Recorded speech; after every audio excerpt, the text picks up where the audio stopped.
ఈ వీడియో చేయడానికి ముఖ్య కారణం, ఈరోజు మనందరం ఆనందంగా ఉండాలి. ఎటువంటి అబద్ధాలు చేసుకోకుండా మన ఆంధ్రప్రదేశ్లో అందరం కలిసి ఉండి హ్యాపీగా జీవించాలని, ఎటువంటి మనస్పర్ధలు లేకుండా అందరం సుఖ సంతోషాలతో జీవించాలని నా ముఖ్య ఉద్దేశం. అసలు విషయానికి వస్తే,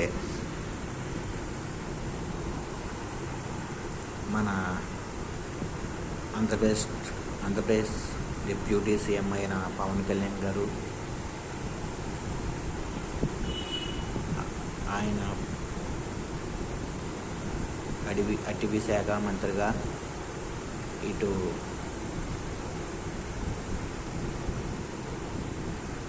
పంచాయతీరాజ్ శాఖ మంత్రిగా పదవి నిర్వహిస్తున్నారు. ఆయనకి ధన్యవాదాలు. ముందు ఆయన ఈరోజు బెంగళూరు వెళ్ళి మన అటవీ శాఖని, మన ఆంధ్రప్రదేశ్ అటవీ శాఖ అటవీని సంరక్షించిన విధానం కొరకు కొన్ని విధానాలు చెప్పారు. ఆయన అందరూ బాగుండాలి, టైగర్ ఫారెస్ట్గా టైగర్ ఎటువంటి జాగ్రత్తలు తీసుకోవాలని చెప్పారు ఆయన. అలాగే ఆయన అంటాం ఎవరినో ఉద్దేశి అన్న పదాలు కాదు. ఆయన అన్నది ఏంటంటే, గతం 40 సంవత్సరాల క్రితం సినిమా విధంగా ఉంది, ఈ విధంగా ఇప్పుడు ఉంది అని అటవీ సంరక్షణ కోసమే మాట్లాడారు. ఆయన ఎవరిని ఉద్దేశించి కాదు. ఆయనకి ఎంతసేపు అందరూ బాగుండాలి, ఎటువంటి బాధలు లేకుండా ప్రతి పేదవాళ్ళు సుఖ సంతోషాలతో జీవించాలని కోరిక. ఆయన ఎంతసేపు ఒక సామాన్యుడిలాగానే ఆలోచిస్తారు. ఒక డిప్యూటీ సీఎం లేకుండా కాకుండా ఒక సామాన్యుడు ఎలా ఉండాలి, అతనికి అన్ని అర్హతలుగా ప్రభుత్వం ఏం చేయాలి, ఆ ప్రభుత్వం కాకుండా ఆయన పర్సనల్గా కూడా సాయమైనా ఉంటే కూడా చేసే వ్యక్తి. ఆయన ఎవరిని బాధ పెట్టకుండా అందరూ బాగుండాలనే మనస్తత్వం కలిగిన మనిషి ఎవరంటే మన Pithapuram MLA deputy CM Pawan Kalyan గారు. ఆయన గురించి ఇంకా తెలియని విషయం ఏంటంటే, ఆయన అంతకుముందు షూటింగ్ చేసి ఇప్పుడు ఏది చేసినా కనీసం జూనియర్ ఆర్టిస్ట్కి ఎవరికైనా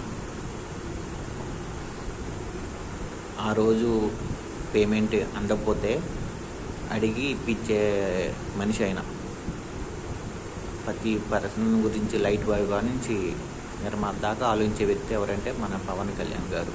ఆయనకి డబ్బు ముఖ్యం కాదు, ప్రజలు ముఖ్యం, పేదలు ముఖ్యం, మధ్యతరగతి వాళ్ళు ముఖ్యం. ప్రతి ఒక్క మనిషి ఇబ్బంది పడకుండా గౌరవంగా బతకాలని ఆయన కోరిక. ఆయన ఈరోజు డిప్యూటీ సీఎం గారు అయినందుకు చాలా ఆనందంగా ఉంది.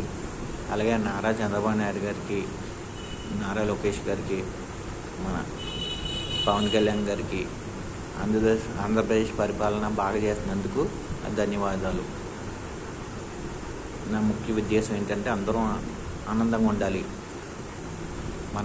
మన పరిపాలించే నాయకులు అందరూ, మన పరిపాలిస్తున్న నాయకులందరూ మనం బాగా పరిపాలిస్తున్నందుకు వాళ్ళకి మనం ధన్యవాదాలు తెలుపుకోవాలి. దయచేసి ఎవరు